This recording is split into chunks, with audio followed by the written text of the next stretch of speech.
There's 12 Olympian gods. Hades wasn't on the council. He wasn't on the council? No, he wasn't. He wasn't there. So what's he doing there then? No, I don't know, but sometimes they're portrayed with him there. I don't know why.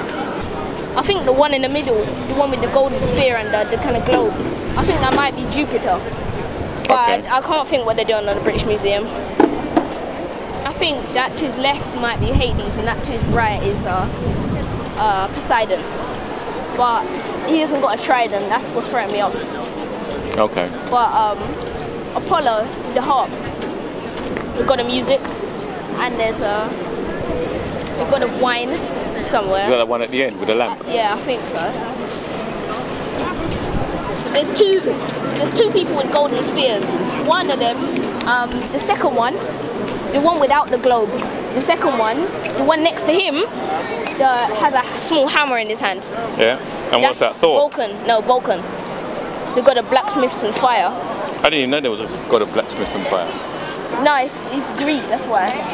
Actually, no, that's Roman. Vulcan is Roman. Hephaestus is Greek. But, and his mom, Hera, threw him off Mount Olympus when he was a child. Because he was naughty? No, because she didn't like the way he looked. Okay. They're a weird, messed up family. It's not very nice, is it? And his mom's the god of family as well. How do you find out if you're immortal? Well, if you bleed gold blood, if you bleed golden blood, which is the blood of the immortals, or you just won't die. So if I'm immortal, will that mean you're immortal too? Probably. It depends if my mother's immortal as well, because if you're immortal, my mother's not, that make me half mortal. You'd be a mudblood. Yeah. That's what they call demigods, children of one god. Children of a one god? Yeah, like Poseidon will come down, and Poseidon will come down from Olympus and have a child with a normal, regular person, and then they would, one half of that child would be god, one half would be mortal. Which half would be god? It doesn't matter. Child of Poseidon would have unusual way with water, being a god of the sea. Unusual way with water? Yeah, I don't know, you'd be able to feel when water's close or control water in some way, or I don't know. But children of Zeus, they're like storms, and they can manipulate lightning. But one... like a Sith Lord? Yeah, and one child of Zeus, Perseus, he was the one who chopped off Medusa's head. Perseus? The Gorgon. Medusa the Gorgon.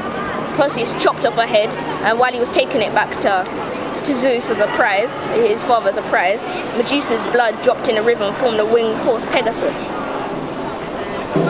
When Zeus got the head, he moulded it into the bronze of his shield and called the shield Aegis.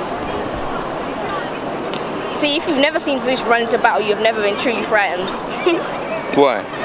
Because he's got a molten head of a gorgon molded into the bronze of his shield, and a woman with snakes for hair, basically. The woman with snakes for hair? Yeah, green vipers. Whoa. It doesn't actually turn people to stone. That would be pretty handy as long as you don't look at it. But it would just terrify you out of your wits. It would take all of your willpower to stop you running, screaming. So what's the difference between the Greeks and the Romans? Yeah. Well, basically, the Romans preferred military power, and they're more strict. The main difference is their names, basically, because Ares, the god of war, he's mad in both dimensions. His Roman name is Mars. The Romans basically followed the planets. See, Jupiter is Zeus. Saturn is his dad Kronos, who tried to eat him. Saturn is Roman. In the beginning there was Uranus and Gaia, and they were basically Earth and Sky, and then their first batch of children, Cyclops, they're like monsters who are with one eye and are really good at making weapons. Uranus isn't happy with them, so he throws them into Tartarus, which is basically like throwing your own children into hell. And then Gaia's not happy with this, so the next batch of children, the Titans, she tells the eldest one, Kronos, to get a knife and chop his dad to bits. So he does that, for what reason is best known to him. And then they scatter his dad's pieces on the sea, and the Titans take control. And then the Titans' children, the gods, there's a massive battle, and the gods won, and then they flung the Titans into Tartarus. No, they flung Kronos into Tartarus, and then they got Atlas and made him hold up the sky on Mount Tam in San Francisco.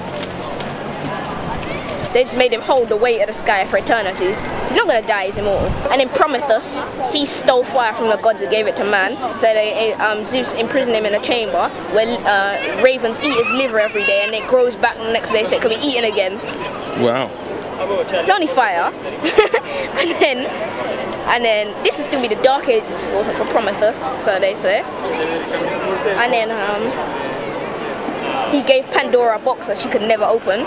Pandora's box. Otherwise all the world's monsters would be released. I don't see the point of that. What's the point of giving someone a box so you can never open it? They're bound to open it. If you don't tell them what's inside, they're bound to open it.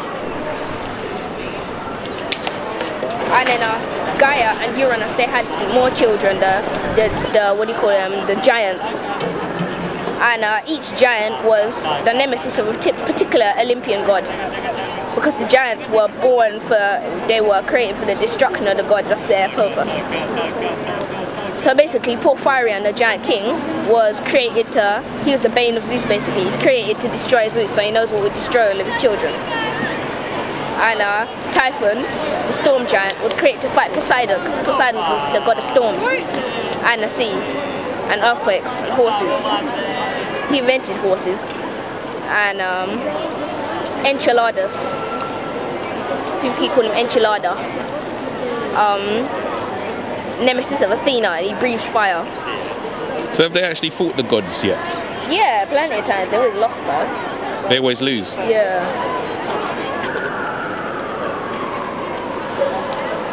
So where does this all end? It doesn't, they're immortal.